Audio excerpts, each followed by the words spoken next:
بسم الله الرحمن الرحيم إنا أعطيناك الكوثر فصل لربك وانحر إن شانئك هو الأبتر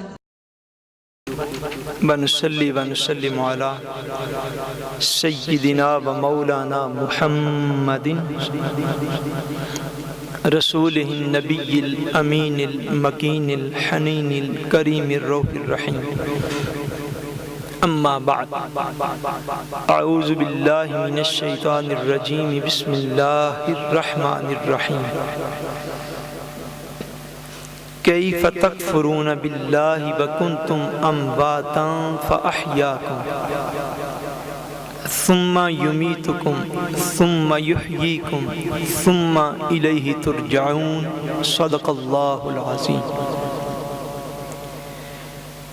إن الله وملائكته يصلون على النبي يا أيها الذين آمنوا صلوا عليه وسلموا تسليما اللهم صل على سيدنا ومولانا محمد وعلى آله وأصحابه وبارك وسلم الصلاة والسلام عليك يا رسول الله وعلى آلك وأصحابك يا حبيب الله الصلاة والسلام عليك يا رسول الله وعلى آلك وأصحابك يا حبيب الله اللہ تبارک و تعالی وحدہ لا شریک کا بے پایہ فضل و کرم اور احسان و انعام ہے کہ جس نے باعث تخلیق کائنات رحمت للعالمین شافع روز جزا حضور سیدنا محمد مصطفیٰ صلی اللہ علیہ وآلہ وسلم کے مبارک وسیلہ سے ہم سب کو دولت ایمان عطا فرمائی۔ اللہ تبارک و تعالی ہمیں کما حق کو اس دولت کی قدر کرنے کی توفیق عطا فرمائے۔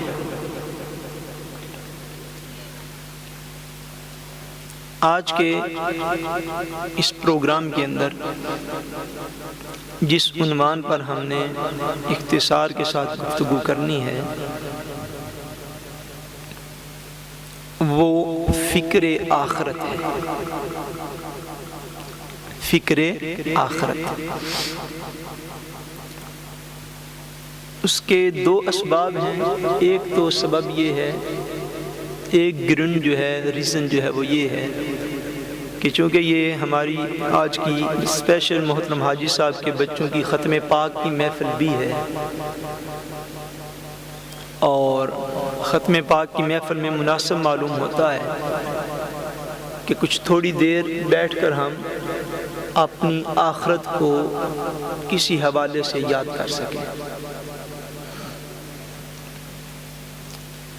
کیونکہ بالعموم ہر مسلمان کا، بلکہ مسلمان بندہ ہوتا ہی تب ہے جب اس کو آخرت پر یقین ہوتا ہے۔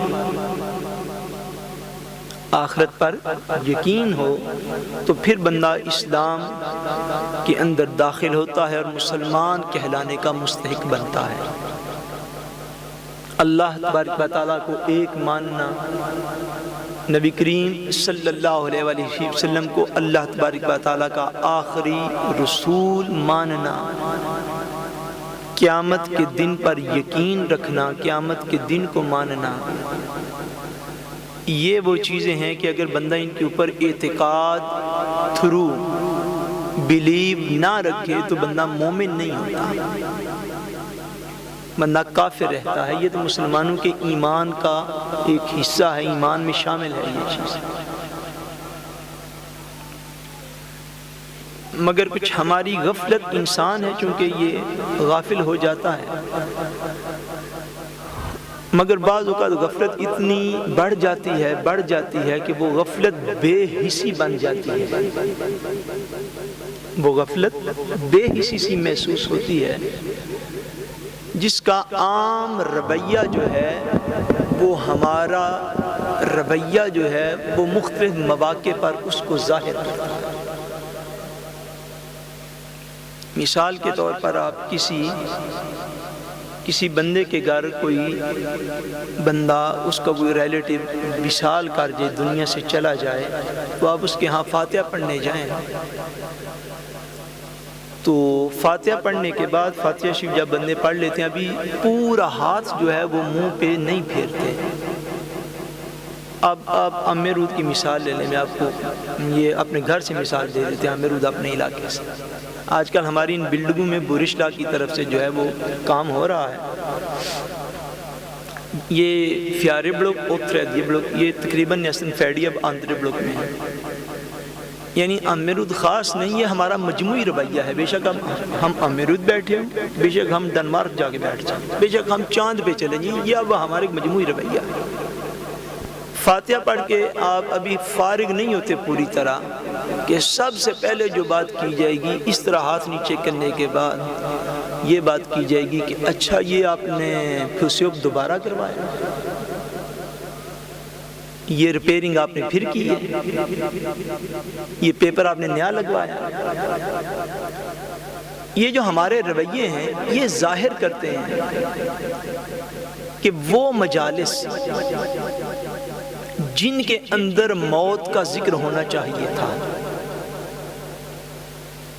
جس کے اندر آخرت کی بات ہونی چاہیے تھی،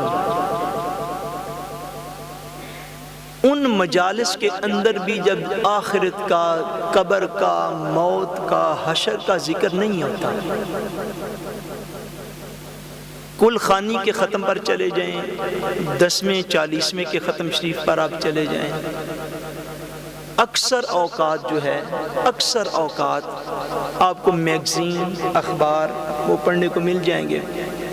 ہاتھ ہمارے نیچے کرنے کی دیر ہے، ہم میں سے اکثر لوگ اسی وقت مقامی جو ہے سیاست اس کو ڈسکس کریں گے، 2-4 لان تان سیاستدانوں کو کریں گے، 2-4 کسی اور طبقے کو آگے رکھ لیں گے، کر کے بالکل نہ کوئی موت کی بات، نہ کوئی آخرت کی بات، نہ کوئی قبر کے خوف کا ذکر، نہ کوئی میدان معاشر میں اٹھنے کی بات۔ اس سے محسوس یہ ہوتا ہے کہ ہمارا ہاتھ اٹھانا بھی خالی ایک رسم بن گیا ہے۔ اس نے ایک رسم کی حیثیت اختیار تو کر لی ہے، مگر اس رسم کے اندر جو اصل تھا اس کو ہم شاید بھول نہ جائیں، بھول چکے ہیں، اس کو ہم بھولتے جا رہے ہیں۔ وہ اصل یہ ہے کہ کم سے کم یہ جو محافل ہیں، ختم پاک کی سالانہ محفل ہے کسی کی بھی، آپ اس کو ختم پاک کہہ لیں، آپ اس کو برسی کہہ لیں، آپ اس کو عرس شریف کہہ لیں، عنوان ہی جدا جدا ہے، چیز لے ان محافل کی آپ بات کر لیں، یا روٹین میں ہم جو اصالہ ثواب کے لیے کسی کے ہاں جاتے ہیں ان کی بات کر لیں۔ ان محافل میں بھی عام طور پر ذکر موت، ذکر آخرت، ذکر قبر جو ہے وہ نہیں ہوتا۔ کچھ اس کا دوسرا پہلو ایسے بھی ہے کہ بالعموم جن چیزوں سے مسلمانوں کو نفع ملتا ہے، جن چیزوں سے مسلمانوں کی تربیت ہونا تھی، جن سے ان کو نفع ایمانی ملنا تھا، جن سے ان کے ایمان کو جلا ملنی تھی، ایمان نے مزید ترقی کرنی تھی، ان چیزوں کے اوپر ہی مسلمانوں کو ڈاؤٹ میں اور شک میں مبتلا کر دیا جاتا ہے۔ جب ساری بحث یہاں پر آ جائے کہ ہاتھ اٹھانے بھی جائز ہیں یا نہیں، تو پھر وہاں سے نفع ایمانی کیا ہوگا؟ ایمان یاد رکھیں، ایمان ایک پہلو سے یقین کا نام ہوتا ہے، یقین کا۔ کسی بھی معاملے میں اگر طبیعت شک میں مبتلا ہو جائے تو وہاں سے نفع حاصل نہیں ہوتا، ایمان کا نفع ختم ہو جاتا ہے شک سے۔ ایمان یقین کا نام ہوتا ہے، ایمان شک کا نام نہیں ہوتا۔ یہ بالعموم اب ایسا کچھ مذہبی ماحول بھی بن گیا ہے کہ جہاں سے نفع لینا ہوتا ہے اسی چیز کے اوپر شک ڈال دیا جاتا ہے۔ لوگ کچھ کرنے والے کچھ دل سے، کچھ بے دلی سے، وہ آپ کہہ لیں پنجابی میں رلی ملی طبیعت کے ساتھ۔ کوئی بھی بندہ کنفرم ہو جائے، جب اس بات پہ کنفرم ہو جائے بندہ اس بات پہ، تو پھر اثرات اور طرح کے نکلتے ہیں۔ اور ویسے بھی اب ایک دور ایسا ہے کہ جب انہیت جو ہے، وحدت جو ہے، اتحاد جو ہے، اس کو تلاش کیا جاتا ہے کہ زیادہ سے زیادہ بندے کس بات کے اوپر متفق ہیں، چاہے وہ بات درست ہو یا غلط، اس سے اب لوگوں کو کوئی سروکار نہیں ہے۔ بندوں کی ایک انہیت ڈھونڈی جاتی ہے، ایک اکائی اور وحدت جو ہے وہ ڈھونڈی جاتی ہے، سنگولیرٹی جو ہے وہ ڈھونڈی جاتی ہے۔ اب یہ ایک ایسی وحدت ہے، یاد رکھیں، ایسی وحدت ہے، موت ایک ایسی حقیقت ہے، موت ایک ایسی سچائی ہے کہ دنیا کے اندر قیامت کو نہ ماننے والے لوگ تو موجود ہیں۔ رسول کریم صلی اللہ علیہ وآلہ وسلم کو معاذ اللہ نہ ماننے والے لوگ بھی دنیا میں موجود ہیں۔ اللہ تبارک و تعالیٰ کو نہ ماننے والوں سے بھی دنیا بھری پڑی ہے۔ موت ایک ایسی انسانی زندگی کی سچائی ہے کہ موت کا ایک بھی منکر انسان دنیا میں، ایک بھی انسان ایسا دنیا میں آپ نہیں پائیں گے۔ تقریباً 6 ارب اور 80 کروڑ دنیا کی آبادی ہو چکی ہے کم و بیش۔ اس 6 ارب اور 80 کروڑ انسانوں میں کوئی ایک بھی انسان ایسا نہیں جو موت کا انکار کرے۔ اتنی بڑی یہ حقیقت ہے، اتنی بڑی یہ ریالٹی ہے، اتنی بڑی یہ سنت اور اتنی بڑی حقیقت ہونے کے باوجود، ہر انسان کی اس کے اوپر متفق ہونے کے باوجود، حالت یہ ہے کہ وہ مجالس جن کے اندر موت، قبر، حشر کا ذکر ہونا چاہیے تھا، وہ مجالس بھی بدقسمتی سے اس ذکر سے خالی ہے۔ وہاں پر بھی بات 2 + 2 = 4 کی ہے، فکتورہ اور رائننگ کے آنے اور جانے کی ہے، کوٹھی اور کار لینے اور دینے کی ہے، مرسڈیز بیچنے اور خریدنے کی ہے۔ جب یہ ذکر ہی ہماری مجالس سے نکل گیا، وہ ذکر ہی ہمارے اندر نہ رہا، سو طبیعتیں ختم کل پہ بھی جاتی ہیں، ختم 40واں پہ بھی جاتی ہیں، محفل ایصال ثواب میں بھی ہم لوگ جاتے ہیں، لیکن نہ جانے سے پہلے اور جانے کے بعد ہمارے اندر ایک ذرے کا بھی طبیعت کے اندر فرق نہیں ہوتا۔ جس طرح گناہ کی چاہت لے کر کسی ختم کی مجلس میں گناہ کی چاہت لے کر آئے تھے، باہر نکلنے کے بعد بھی طبیعت گناہ کو اسی طرح چاہ رہی ہوتی ہے۔ جس طرح کوئی بھی انسانی کمزوری جو ہے وہ ہمارے اندر حسد کی کمزوری، ہمارے اندر غیبت کی کمزوری، ہمارے اندر جھوٹ کی کمزوری، ہمارے اندر بے حیائی کی محبت جو طبیعت انسانی کے اندر ہوتی ہے، فحاشی عریانی کی محبت جو ہوتی ہے، وہ جتنے بھی گناہ ہیں، جس طرح ہم مجلس میں آنے سے پہلے طبیعت ان گناہوں کی طرف مائل تھی، مجلس سے اٹھ کر جائیں پھر بھی اسی طرح مائل ہے۔ بہت ساری ریزنز ہیں، ایک ریزن اس کی یہ ہے کہ ان مجالس میں بھی موت اور آخرت کا ذکر ختم ہے۔ محض دنیا، محض دنیا، محض دنیا۔ حالانکہ مسلمان صرف دنیا کا طالب نہیں ہوتا، مسلمان صرف دنیا کا طالب نہیں ہوتا۔ اللہ تبارک و تعالیٰ نے فرمایا ہے واضح طور پر قرآن مجید میں ایک مقام پر سورہ البقرہ میں 2 پارے کے اندر فرمایا کہ جو لوگ اللہ تبارک و تعالیٰ سے صرف دنیا مانگتے ہیں، صرف دنیا مانگتے ہیں، وہ بات یاد رکھ لیں کہ ان کا آخرت کے اندر کوئی حصہ موجود نہیں۔ ہماری باتوں سے یوں لگتا ہے کہ شاید ہم صرف دنیا کے طالب ہو کر رہ گئے ہیں، یقیناً ہمارے ایمان میں تو ایسی چیز موجود نہیں ہے، کیونکہ ایمان مکمل ہی تب ہے جب آخرت پر یقین ہے۔ آخرت پر یقین ہی تو بندہ مسلمان نہیں ہے۔ وہ بات بالکل درست ہے، ہم مسلمان ہیں الحمدللہ، لیکن عملی طور پر اتنے غافل ہو چکے ہیں، اتنے غافل ہو چکے ہیں کہ ہم اس بات کو مائنڈلی طور پر لینے کے لیے ہی تیار نہیں ہیں۔ ہر روز جنازے اٹھتے ہیں، ہر روز تکبیرات کہی جاتی ہیں، ہر روز اعلانات کیے جاتے ہیں، ہر روز میتیں جہاز پر روانہ کی جاتی ہیں، مگر اصلاح لینے والے لوگ کم ہوتے ہیں۔ دنیا میں کتنے آنکھوں والے ایسے ہیں، کتنے آنکھوں والے ایسے ہیں جنہوں نے کسی اندھے کو دیکھ کر تو ہدایت حاصل کر لی، یاد رکھ لیجئے گا میری اس بات کو کہ شعور جو ہے، شعور جس کو کہتے ہیں، وہ ڈگریوں سے نہیں ملتا، شعور سرٹیفکیٹ سے، بتنے مول سے نہیں نصیب ہوتا۔ اگر شعور نام ہے ڈگری کسی کا، اگر شعور نام ہے کسی بتنے مول اور سرٹیفکیٹ کا، اگر شعور نام ہے کسی سند کا، پھر اس دور کا ہر بندہ ہی باشعور ہے۔ اور اگر شعور نام ہے ہدایت کا تو وہ انسان کو دیکھنے سے پتہ چلتا ہے، سند اور سرٹیفکیٹ کو دیکھنے سے نہیں پتہ چلتا کہ بندہ ہدایت پر ہے یا بے ہدایت ہو گیا۔ کتنے لوگ ایسے ہیں جنہوں نے کسی بہرے کو دیکھا ہو تو یہ نصیحت حاصل کر لیو، یا اللہ اس کو جو تو نے طاقت نہیں دی، مجھے طاقت دی، میں ان کانوں سے وہ بات سنوں جو تو چاہتا، وہ نہ سنوں جو تو نہیں چاہتا۔ کتنے لوگ ایسے ہیں؟ ہم نے کوئی بھی نہیں۔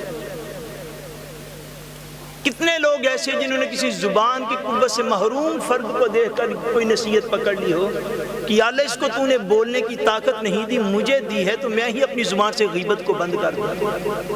آخر قوت تو نے عطا کی ہے، جب تک چاہے گا میرے اندر رہے گی، جب نہیں چاہے گا تو ساری دنیا کی طب اور میڈیکل بھی جمع ہو جائے تو وہ قوت نہیں پیدا کر سکتا۔ ہدایت ملنے کے سارے اسباب دنیا کے اندر ہیں۔ جس طرح کسی اندھے کو دیکھ کر آنکھوں والا عام طور پر ہدایت نہیں پکڑتا، جس طرح کسی بہرے کو دیکھ کر کانوں والا عام طور پر ہدایت نہیں پکڑتا، جس طرح کسی گونگے کو دیکھ کر زبان والا ہدایت نہیں پکڑتا، یہی ہماری زندگی ایسی ہو گئی ہے کہ میت کو کندھوں پر اٹھاتے ہیں پر اس جانے والے کو دیکھ کر رہنے والا ہدایت نہیں پکڑتا۔ یہ ہماری محرومی ہے۔ جانے والے کو دیکھ کر اس دنیا میں رہ جانے والا ہدایت، اسی طرح سارا سلسلہ چلتا ہے۔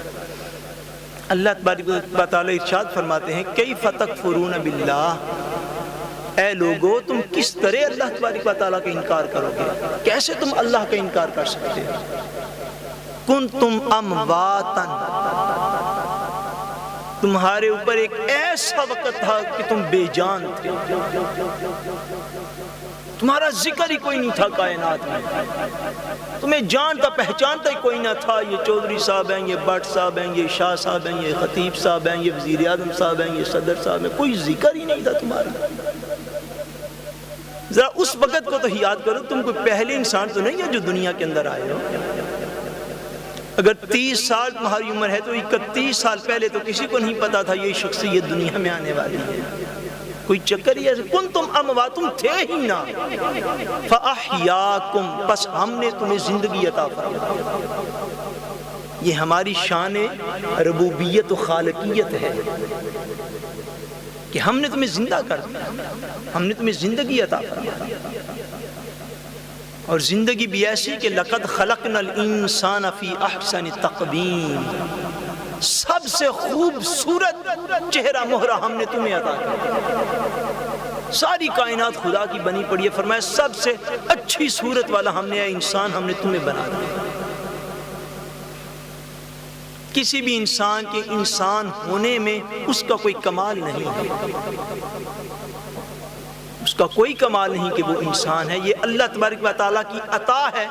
درخت، پتھر، پہاڑ، جانور، زمین کے اوپر رینگنے والے، 2 پاؤں سے چلنے والے، 4 پاؤں سے چلنے والے، یہ سارا کچھ قرآن مجید کی آیات سے میں کر رہا ہوں۔ یہ ساری چیزیں اللہ تبارک و تعالیٰ نے اپنی ربوبیت کی دلیل کے طور پر پیش کی۔ فرمایا یہ ساری کائنات ہم نے بنائی ہے، دیکھو ہم نے تمہیں انسانوں میں پیدا کیا ہے، ہم نے تمہیں جانوروں، درندوں میں، پرندوں میں، چرندوں میں نہیں پیدا کیا۔ فاحیاکم، ہم نے تمہیں زندگی عطا فرما دی۔ ثم یمیتکم، فرمایا پھر اللہ تبارک و تعالیٰ تمہیں موت دے دے گا۔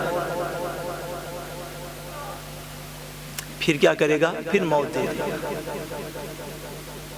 یہ زندگی عارضی ہے، یہ مستقل نہیں ہے۔ فرمایا پھر وہ تمہیں موت دے دے گا۔ کر سکتے بلا کے تشریف۔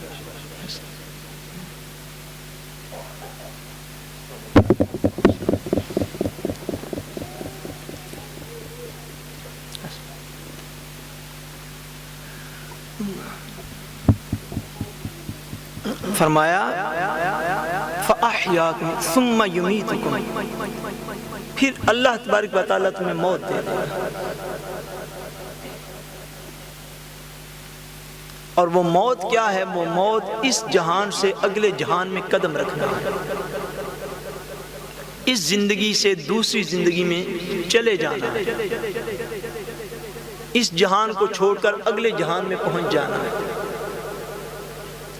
فرمایا وہ جب تمہیں موت دے دے گا ثم یحییکم، اس موت کے بعد یہ نہ سمجھ لینا کافروں کی طرح کہ اب ہڈیاں جو ہیں وہ زمین کے اندر مل گئیں تو معاملہ ختم ہو گیا، یہ نہ سمجھ لینا کہ اوپر تمہارے منو مٹی پڑ گئی تو معاملہ ختم ہو گیا، کلوز ہو گیا سارا چیپٹر۔ اس طرح کے جملے اپنی زندگیوں میں بنا نہ لینا کہ اے جہان میٹھا تے اگلا کیس ڈٹھا، ایسے نہ کر لینا۔ یہ نہ سمجھنا کہ موت آنے سے زندگی ختم ہوتی ہے، یہ جہالت کی بات ہے۔ موت کے آنے سے زندگی نہیں ختم ہوتی، موت کے آنے سے زندگی کا انداز تبدیل ہو جاتا ہے، زندگی کا انداز بدل جاتا ہے۔ فرمایا اس موت کے بعد اللہ تبارک و تعالیٰ کیا کرے گا؟ فَأَحْيَاكُمْ، اللہ تبارک و تعالیٰ پھر تمہیں زندہ کر لے گا، پھر تمہیں زندہ کر لے گا۔ ثُمَّ إِلَيْهِ تُرْجَعُونَ، فرمایا پھر تم سارے کے سارے پھر اللہ تبارک و تعالیٰ کی طرف لوٹا دیے جاؤ گے۔ جب بندہ روز محشر اٹھے گا، قیامت والے دن اٹھے گا، تو قیامت والے دن ہر بندہ اپنے کامل شعور، کامل مکمل پرفیکٹ آئیڈینٹی کے ساتھ اٹھے گا، اپنے کامل شعور کے ساتھ اٹھے گا کہ دنیا میں میرا یہ نام تھا، دنیا میں میرے باپ کا یہ نام تھا، میری ماں کا یہ نام تھا، دنیا میں میں فلاں ملک میں رہتا تھا، فلاں علاقے میں رہتا تھا۔ اس کے پاس مکمل شعور ہوگا، اس مکمل شعور کے ساتھ اٹھا دیا جائے گا۔ بالکل آج جس طرح آپ کو یہ زندگی نظر آتی ہے ظاہراً، جس میں آپ نظر آتے کہ میں فلاں ہوں، میں فلاں ہوں، اس عہدے پر ہوں، اس عہدے پر ہوں، جس طرح ایگزامپل لے لیں، اگر کسی کی عمر آج اگر 50 سال ہے تو اس کو پچھلے 50 سال جب اس نے ہوش سنبھالا ہے 7، 8، 10 سال کی عمر سے لے کر پچھلے اگر آج 50 سال کا ہے تو 10 سال سے لے کر 40 سال یہ جو اس کے سارے گزرے ہیں، تب اس کو پتہ ہے پہلے میں پاکستان میں تھا، میں گاؤں کے اندر تھا، پھر میں وہاں سے جہاز پہ بیٹھ گیا، پھر میں ناروے پہنچا، پھر میں اوسلو کے اندر رہا، پھر میں نے یہ دکان کی، پھر یہ کام کیا، پھر یہ ٹیکسی چلائی، پھر یہ کام، ایسے سارے زندگی کا کنسیپٹ آپ کے ذہن کے اندر آج موجود ہے۔ جس طرح آج موجود ہے اس سے کہیں زیادہ ڈیٹیل کے ساتھ قیامت والے دن ہر بندہ اٹھے گا اپنے مکمل شعور کے ساتھ کہ میں دنیا میں کیا تھا، کہاں تھا، کس طرح کرتا تھا، کیا میں نے کیا۔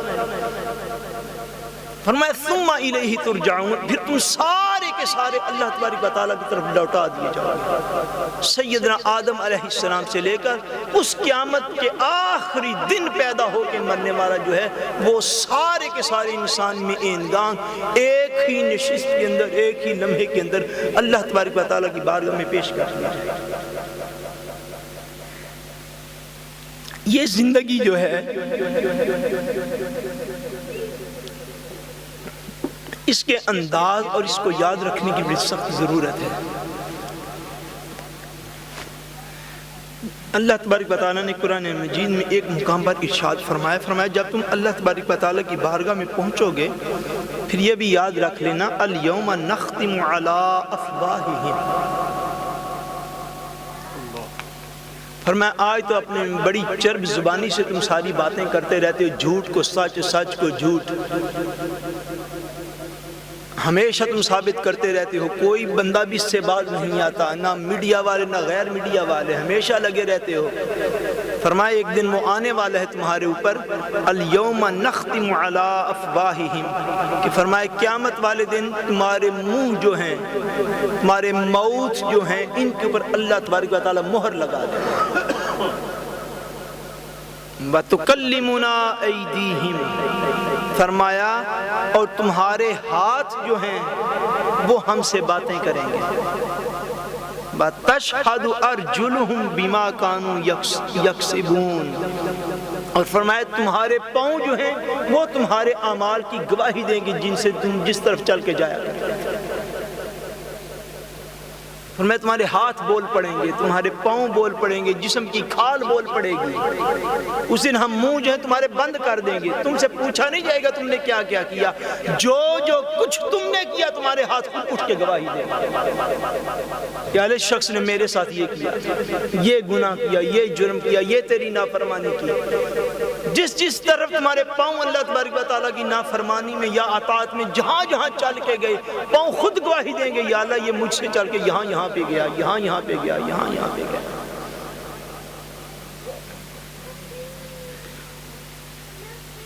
حضور نبی کریم رؤوف الرحیم صلی اللہ علیہ وآلہ وسلم، صحیح بخاری شریف کے اندر، صحیح مسلم شریف کے اندر حدیث پاک ہے، وہ عرض کر کے تو ہم بات کو ختم کرتے ہیں۔ اس کے بعد حضرت قبلہ قاری صاحب محترم استاد القراب تشریف لے کر آئے ہیں، خطبہ صدارت آج کے حوالے سے آپ دیں گے انشاءاللہ۔ میں وہ حدیث پاک عرض کر کے تو بات کو جو ہے وہ کلوز کر دیتا ہوں۔ نبی کریم صلی اللہ علیہ وآلہ وسلم ایک دفعہ تشریف لے کر جا رہے ہیں ایک باغ کے اندر۔ باغ کے اندر تشریف لے جاتے ہوئے نبی کریم صلی اللہ علیہ وسلم رک گئے۔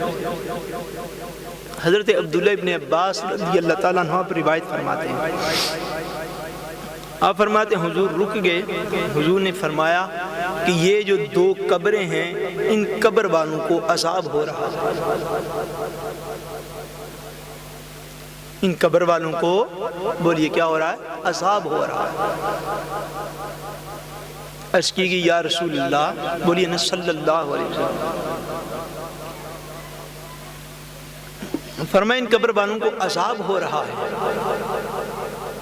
یا رسول اللہ کیا حکم ہے ہمارے لیے؟ فرمایا ان کو کسی بہت ظاہری طور پر بڑی چیز سے عذاب نہیں ہو رہا۔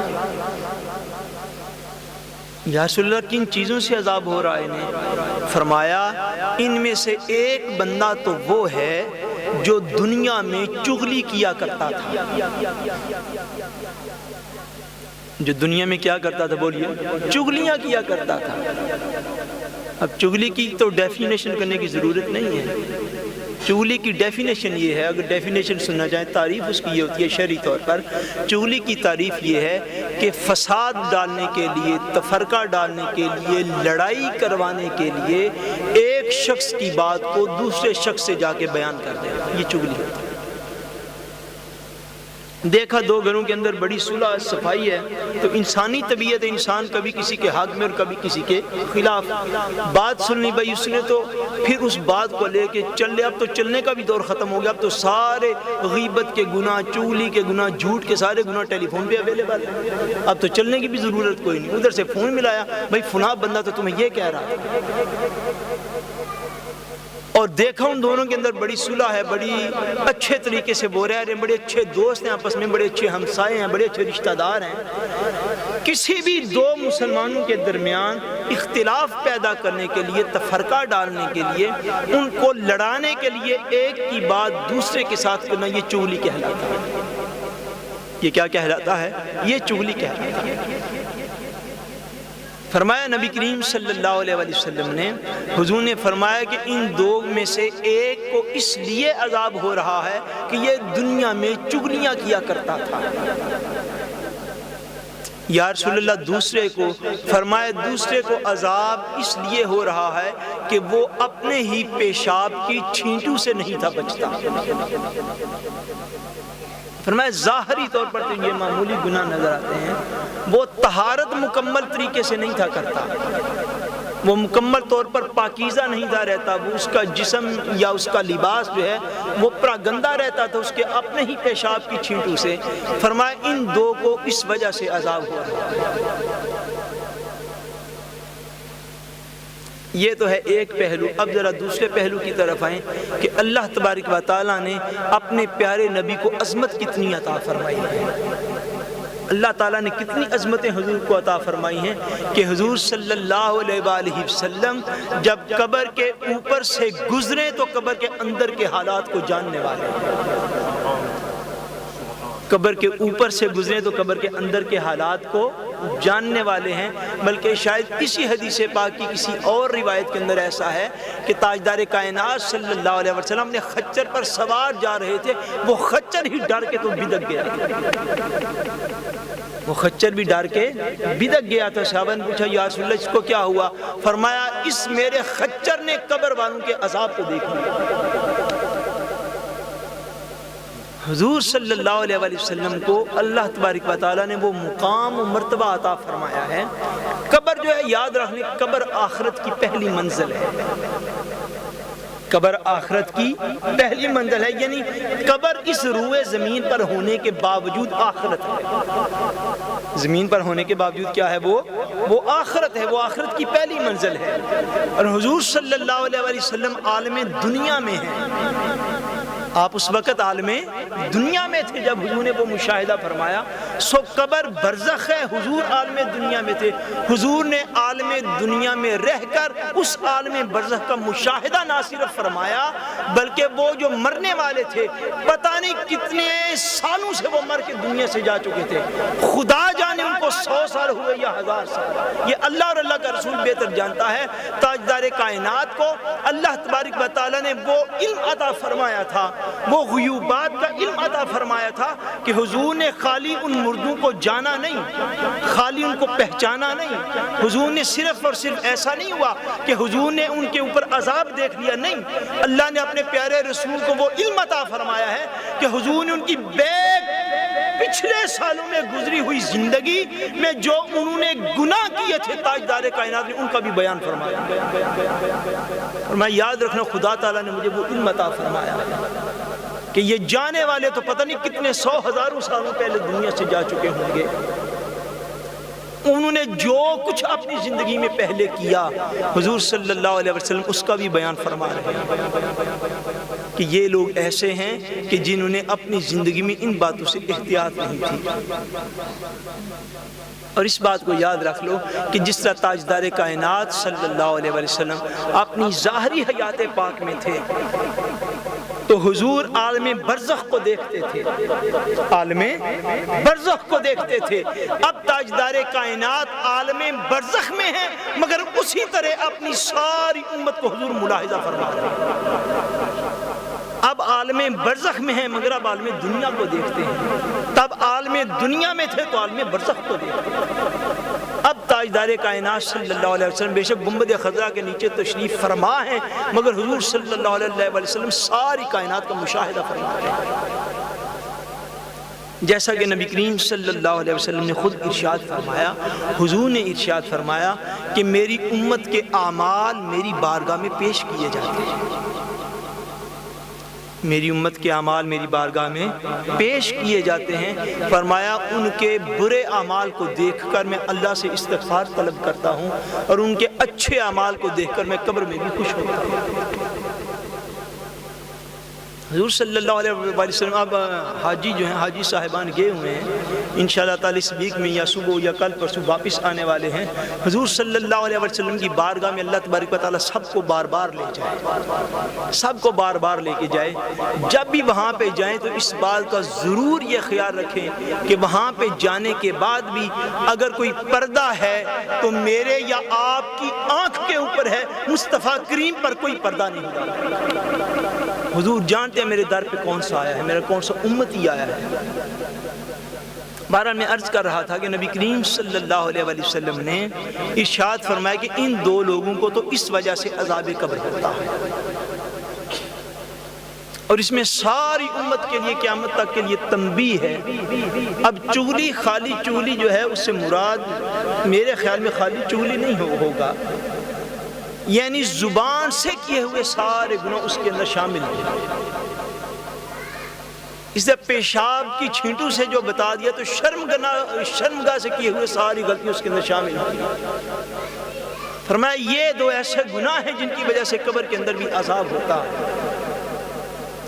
عرض کی کہ یا رسول اللہ صلی اللہ علیہ وسلم حضور اب کیا حکم ہے؟ حضور نے فرمایا اچھا اس طرح کرو کہ یہاں سے کوئی تر شاخ جو ہے کسی درخت کی وہ لے کے آؤ۔ یہ صحیح بخاری شریف اور صحیح مسلم شریف سے حدیث پاک کرتا ہے۔ فرمایا کسی درخت کی تازہ شاخ جو ہے، تازہ شاخ کسی بھی درخت کی وہ لے کر آ جاؤ۔ صحابہ کرام نے ایک تازہ شاخ کسی درخت کی حضور کی بارگاہ میں پیش کر دی، حضور نے اس کو یوں کر کے 2 ٹکڑے فرمائے، اس کو 2 ٹکڑے فرمایا، ایک ٹکڑا تاجدار کائنات نے ایک کی قبر کے اوپر لگایا اپنے دستے مبارک سے، ایک ٹکڑا دوسرے کی قبر کے اوپر رکھا۔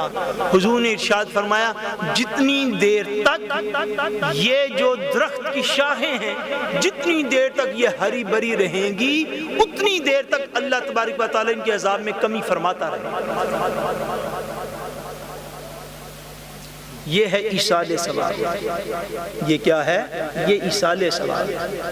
اگر درخت کی شاخ سے ایصال ثواب ہوتا ہے تو قرآن کے پڑھنے سے ایصال ثواب کیوں نہیں؟ یہ درخت کی شاخ کا ایک ایصال ثواب ہے کہ وہ درجہ جو بندہ گناہگار ہے اس کی قبر کے اوپر اگر سرسبز گھاس اگی ہو، کوئی بھی درخت ہو، اس کی کوئی شاخ ہو مگر ہو سرسبز، اگر وہ سرسبز ہوگی تو اس کے سرسبز ہونے میں حضور صلی اللہ علیہ وسلم نے یہ فرما دیا کہ وہ سرسبز ہے، جتنی دیر تک سرسبز رہے گی اللہ تبارک و تعالیٰ اس کے عذاب میں تخفیف رکھے گا، اس کے عذاب میں کمی ہوتی رہے گی۔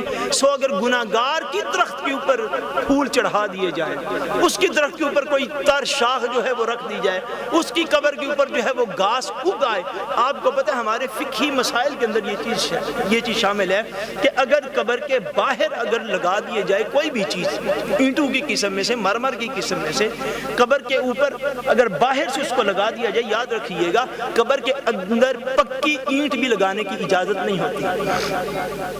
قبر کے اندر پکی اینٹ جو ہے جو آگ سے بنی ہو اس کو لگانے کی اجازت نہیں ہوتی، باہر کی طرف آپ لگا سکتے ہیں، مگر اس میں بھی فقہاء نے فرمایا کہ قبر کو اگر باہر سے بنا بھی دیا جائے تو پھر بھی درمیانہ حصہ جو ہے قبر کا، اس کی وہ جو کچی مٹی ہے اس کو ہمیشہ جو ہے وہ کور نہ کیا جائے، اس کو اوپن رکھا جائے، درمیان سے سائیڈوں سے بنا دیا جائے، درمیان سے اوپن رکھا جائے تاکہ اس مٹی کے اوپر کسی نہ کسی صورت میں گھاس جو ہے وہ اگتی رہے، اس کے اوپر پھول ڈالے جاتے رہیں، اس کے اوپر درخت کی شاخیں رکھی جاتی رہیں، چونکہ یہ سنت سے ثابت ہو گیا حضور صلی اللہ علیہ وسلم کا عمل مبارک کہ اگر کوئی تازہ سرسبز شاخ قبر کے اوپر ہوگی تو جتنی دیر تک وہ سرسبز رہے گی اللہ تبارک و تعالیٰ عذاب میں کمی فرمائے گا، اور اگر صاحب قبر جو ہے وہ پہلے سے ہی عذاب سے بچا ہوا ہے تو اللہ تبارک و تعالیٰ اس کے درجات کو بلند فرماتا رہے گا، اس کے درجات کو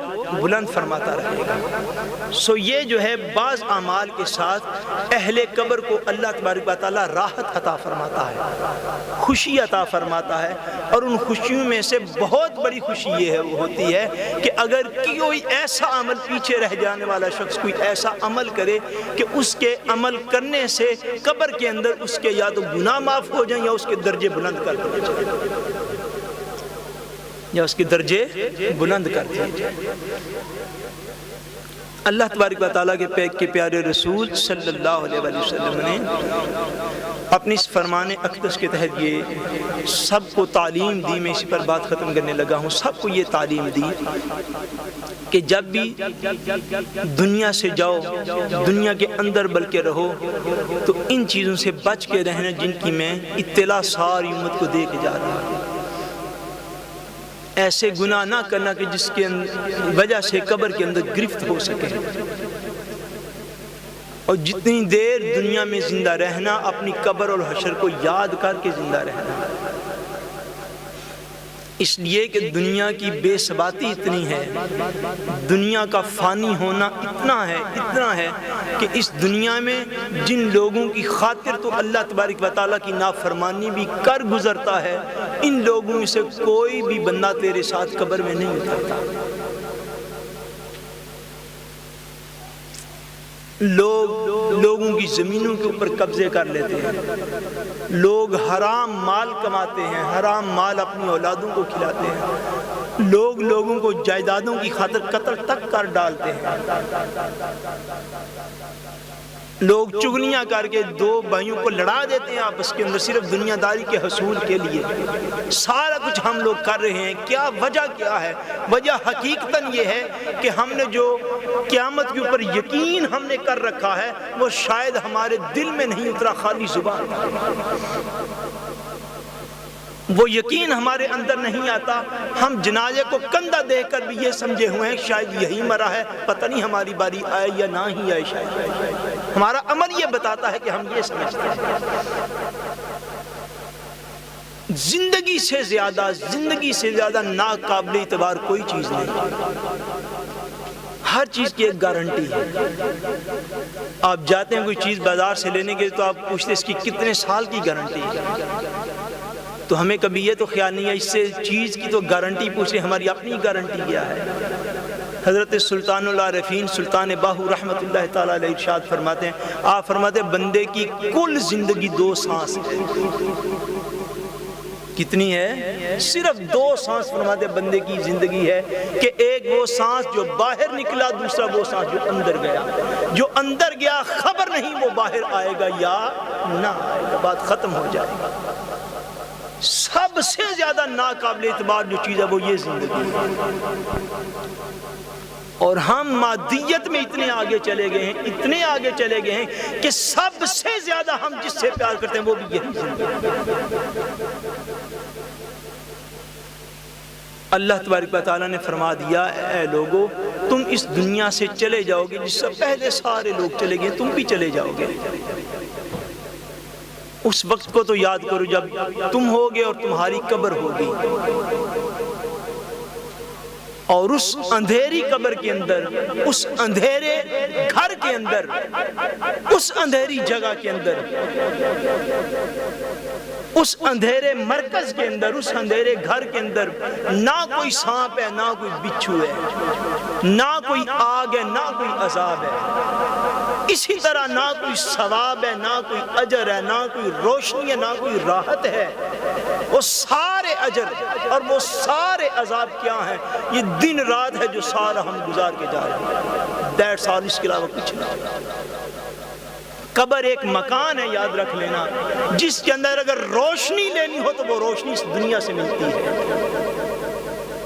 اگر عذاب وہاں پہ جا کے سہنا ہو وہ عذاب اسی دنیا سے مل جاتا ہے.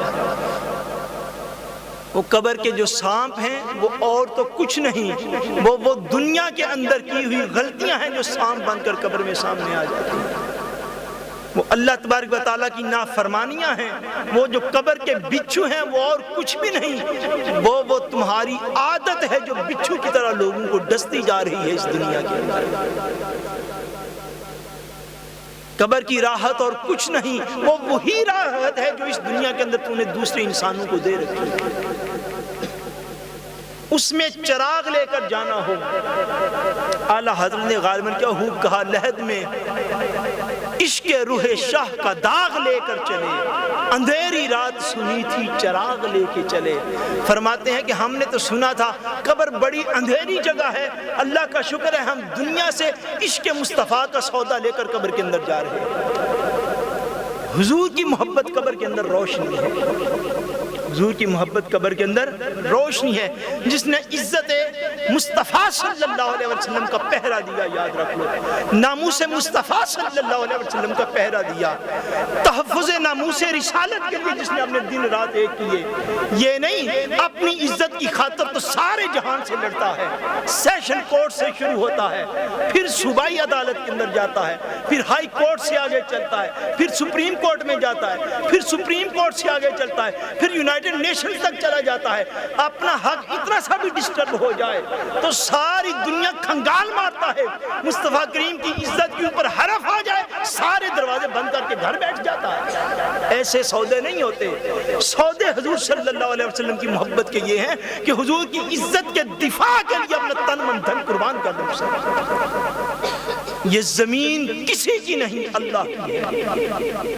تو بندہ کسی کا نہیں، اللہ کا ہے. تیری جان دنیا میں کوئی نہیں نکال سکتا، جب بھی نکالے گا مولا نکالے گا. دنیا کا کوئی خطرہ تیری جان کو کبھی بھی ختم نہیں کر سکتا. یاد رکھ، کوئی بیماری تیری زندگی کو ختم نہیں کر سکتی. لوگ سال ہر سال بیمار رہتے، پوچھو جب پہلی دفعہ بیمار ہوا تھا تب کیوں نہیں گیا؟ بھائی جائے گا کیسے؟ جب امن ربی آئے گا جائے گا پھر، باقی ساری بات۔ پوچھو بھائی 30 سال ہو گئے تھے روز گاڑی چلاتا تھا، آج کوئی ایکسیڈنٹ ہوا 30 سال پہلے کیوں نہیں تھا ہوا؟ نہیں ہوگا۔ تو ساری زندگی میدان جنگ کے اندر بھی کھڑا رہو، ساری زندگی میدان جنگ کے اندر کھڑا رہے، تیری موت اسی وقت آنی جب اللہ کا امر ہوگا۔ جنگ بھی موت نہیں لاتی یار۔ جس طرح زندگی کو اللہ تبارک و تعالیٰ نے پیدا کیا، زندگی کا مال کو مختار صرف وہی ہے۔ حضور صلی اللہ علیہ وسلم کی محبت جو ہے یہ قبر کے اندر روشنی کرتی ہے۔ تاجدار کائنات نے فرمایا درود شریف نور ہے۔ کیا؟ درود شریف نور ہے۔ فرمایا میرے اوپر کثرت سے درود پاک پڑھا کرو، اللہ تبارک و تعالیٰ تمہیں قبر و حشر میں نور عطا فرمائے۔ یہ اعمال صالحہ جو ہے، نماز ہے، روزہ ہے، حج ہے، زکوٰۃ ہے، یہ نور ہے۔ یہ جمعے کی نماز یہ نور ہے آخرت کے۔ یہ حرام کی کمائیوں سے بچنا یہ آخرت کا نور ہے۔ یہ غیبت، گلہ، حسد، چغلی نہ کرنا یہ آخرت کا نور ہے۔ غیبتیں کرنے، حسد، غیبت کرنی، حسد کرنے، جھوٹ بولنے، بے حیائی کی طرف طبیعت کا راغب رہنا یہ آخرت کے عذاب ہیں یہ سارے۔ اللہ تبارک و تعالیٰ کی بارگاہ بے قسم نام دعا ہے کہ خالق کائنات ہم سب کا خاتمہ بالایمان فرمائے، اور ہماری قبر و حشر کو سرکار دو عالم صلی اللہ علیہ وسلم کے فیض کے ساتھ اللہ تبارک و تعالیٰ ہمیشہ بھرپور رکھے۔ جو دنیا سے چلے گئے اللہ تبارک و تعالیٰ ان کی مغفرت فرمائے، جو ہم رہ گئے اللہ پاک ہمیں کامل توبہ کی توفیق نصیب فرمائے۔ ہماری ماؤں بہنوں بیٹیوں کو سیدہ زہرا کا نقش قدم عطا فرمائے، اور ہم سب کو حضور صلی اللہ علیہ وآلہ وسلم کی محبت میں زندہ رکھے، حضور کی محبت میں وقت آخر لائے۔ وما علینا الا البلاغ المبین۔ اب میں خطبہ صدارت کے لیے دعوت دیتا ہوں استاذ القراء، فخر القراء، حضرت علامہ قاری محمد محمود الحسن صاحب۔